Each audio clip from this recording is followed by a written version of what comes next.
Welcome to International English Language Testing System IELTS Speaking Module. Test Center is British Language Club and IELTS Center, Kazla, Motihar, Rajshahi. Test date November 6, 2022. Examiner Mahima Agarwala. Candidate is Mushfikur Rahman. Let's get started. Please tell your full name with spelling, your candidate's ID and passport number. My name is Mushfikur Rahman, that is Mushfikurrahman. My candidate number is 917908 and my passport ID is 501907. Okay. What do you do and what do you live now? I recently completed my honors from Rajshahi University at International Relations Department. After completing my honors, I want to study abroad, and that's why I want to study masters in social science at International University. That's why I am taking IELTS so that I can go abroad and complete my further studies. Tell about your hometown and the house you live in. Actually, my hometown is in Shirazganj. That is a district of Bangladesh. But I live in Rajshahi. I actually born in Rajshahi, and from my childhood I live here. When my father and mother completed their studies, they shifted from Shirazganj to Rajshahi, and they bought a house. We started living in that house. After some time, I went to school in Rajshahi and my college, university, all of which in Rajshahi. So I didn't go back to my hometown Shirazganj anymore. We actually established our everything here and started living in Rajshahi. What is your future plan and why are you taking IELTS? Actually, my future plan is to get a job that can help me with the negotiation process between countries, just like an embassy job. For that reason, I studied international relations in Rajshahi University. But for develop my skills further, I want to study abroad. That's why I am taking IELTS, because without taking IELTS, I can't get abroad. I need a minimum requirement mark for going there. I have already applied for various institutes and universities all over the world, and there is a minimum requirement for IELTS 6.5. So I am just trying to study hard to get a maximum number so that I can go there. Do you think it's better to use a paper map or a map on your phone? I think it is better to use a map on my phone. The reason is paper map that is that we actually usually use in the past is very big to handle. On the other hand, if we use a mobile phone app for the map, then we can carry it anywhere, anytime. So we can get the help of map whenever we need it. And there are some other reasons, such as like when in a map we can't find the exact location sometimes, so we need to search for hours and hours to find the exact location. On the other hand, if we use mobile phone app for a map, then we can search the location instantly and the phone helps us to find that location. There are many other reasons, such as the maps that we get that is printed, that can be get tear or that can get old. So the new situations of the map cannot be seen in the older paper maps. But in the digital map that we get on phone or PCs or laptops, we can get the latest version of maps, so we can understand the changes all around the world. So, when was the last time you needed to use a map?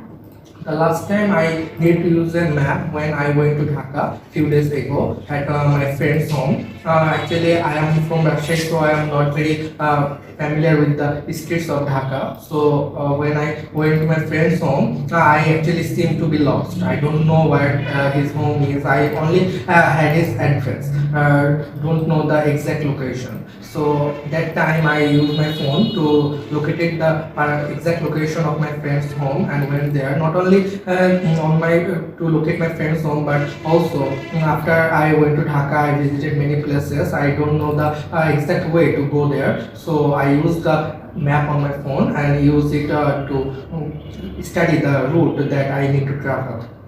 Okay.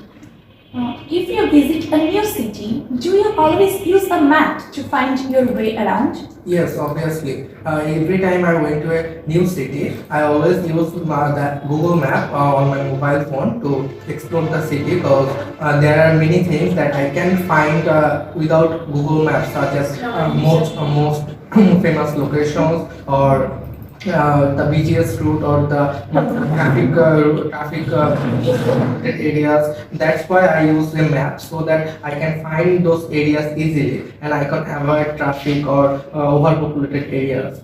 Not only that, but also many stores that I needed to buy things are not mostly common. So if we use Google Maps, then we can find them easily and when there to buy the things that we want to buy.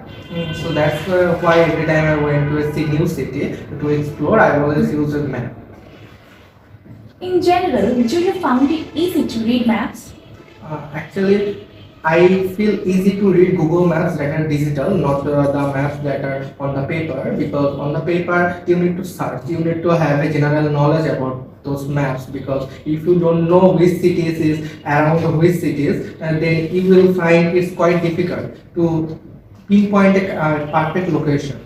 Such like if you don't know the distance between America and Africa and you are finding something a city in Africa and you don't know exact location of America, then you can find that place because this all the places in the paper map is interconnected. But when you switch to a digital map such as Google Map on phone, then you can just search the cities and the locations on your phone and you can easily get the exact location of that location. Okay. Now let's start part 2. Here's your cue card.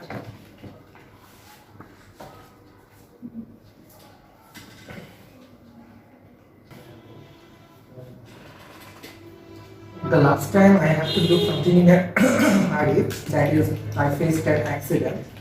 That accident happened in the Agarwala Hall of Rajshahi University. Me and some of my friends are playing cards in 317 room at my home, and suddenly we heard the scream of people. They are screaming and telling people to get out their room and see what happened. And the moment we went out of our room, we saw everyone is running towards the hall gate.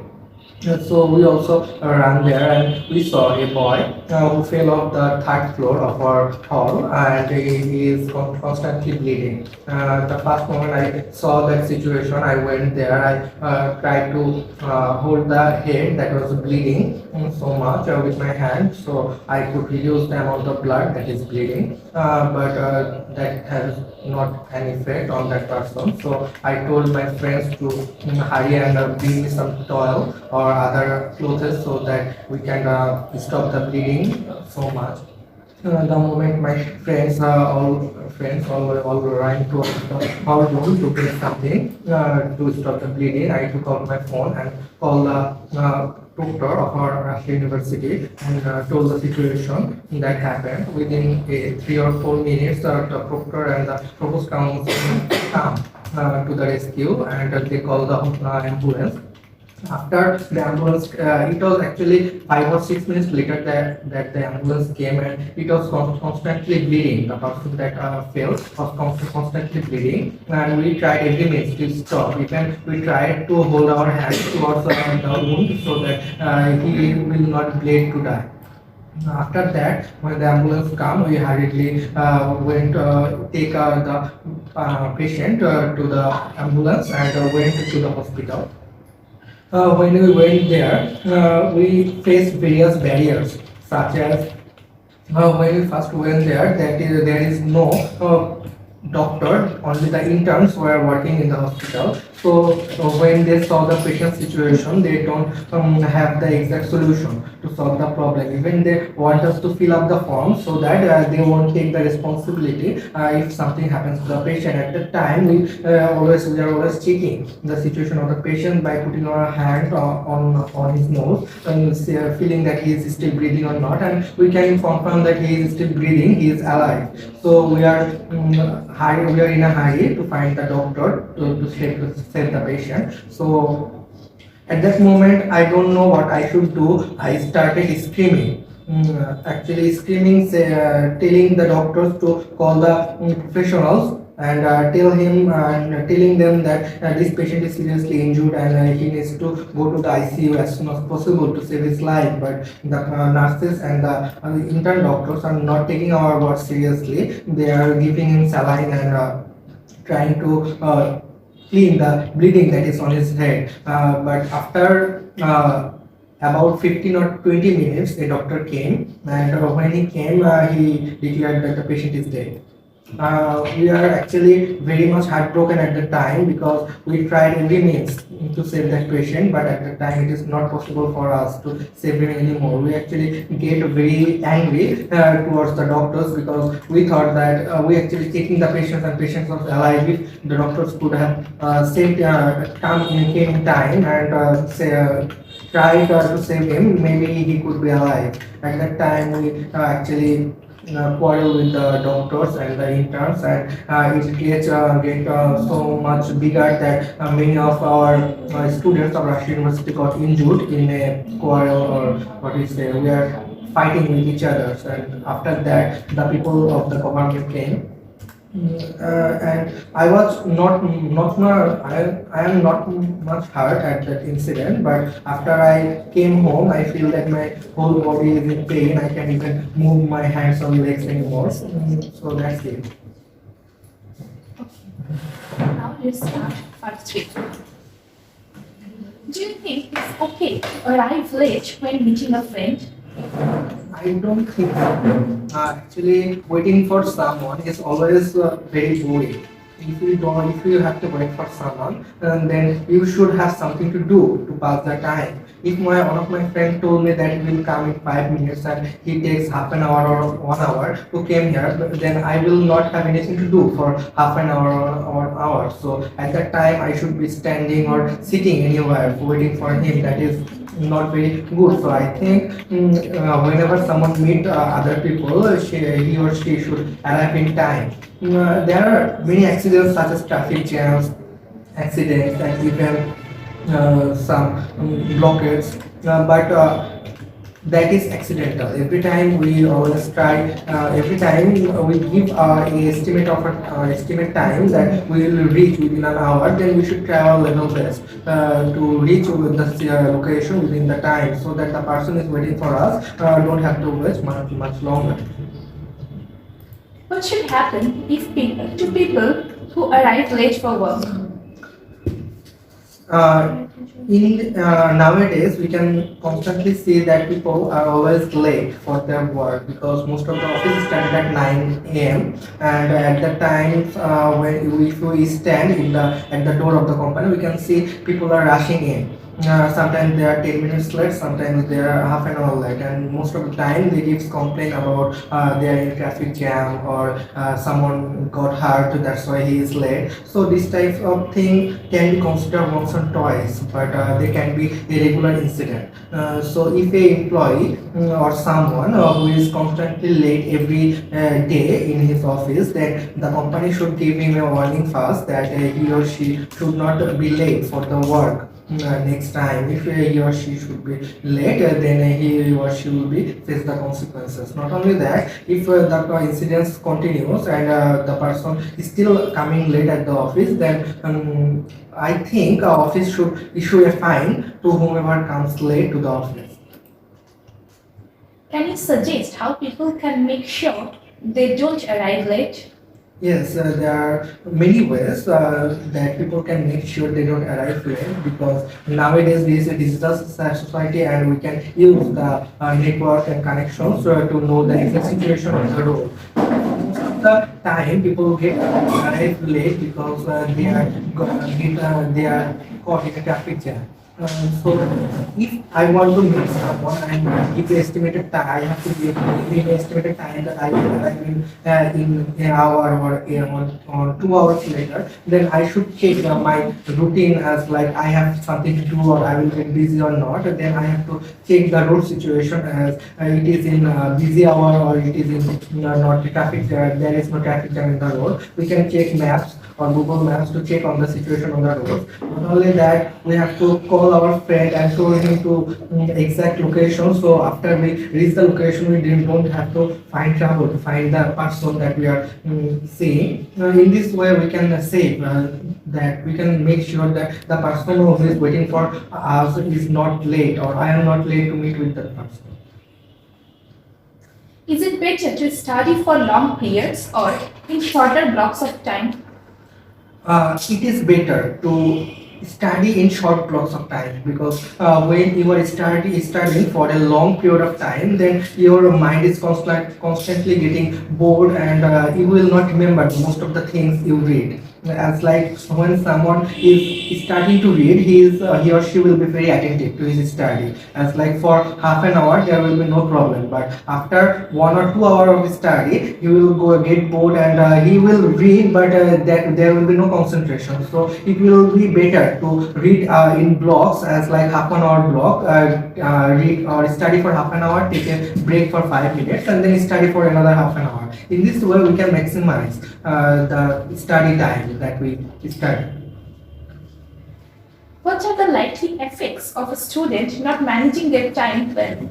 There are many effects for not managing a student's time well, because there are two types of effects. I think if we are studying before the exam and we are not managing our time, it may be possible that we may not able to complete our syllabus. So there will be much more to read before the examination. And if we talk about the examination room, then if we don't read the question within the time, then there will be possibilities that we will not be able to complete our questions and answer all the questions perfectly. So to maximize the effect and the study, we have to ensure that we will make a timetable and we follow it perfectly to maximize time. It maximizes the effect of time. How important is it for students to have enough leisure time? It is very much important for a student to have much leisure time, because it is scientifically proved that if someone is always studying and he or she will, if they don't have a social life, then they will be very challenged in the later part of the life. They will be they will face various barriers and problems if they want to communicate with people. So as a student, I think it is very much important for a student to have some leisure time that he can spend with his friends or family, or even on himself. He can watch movies, go outside, play games, even spend time with their families, his father, mother and his sister. Not only that, if someone plays outdoor games, that will help his health, so that he will not get weak if he or she got in an accident or study for a long period of time. Not only that, if someone takes this stroll in the evening and study at night, he or she can feel that that is much more refreshing to study at that time. So I think it is very much important for a student to have leisure time. Okay, that's all for the test. Thank you.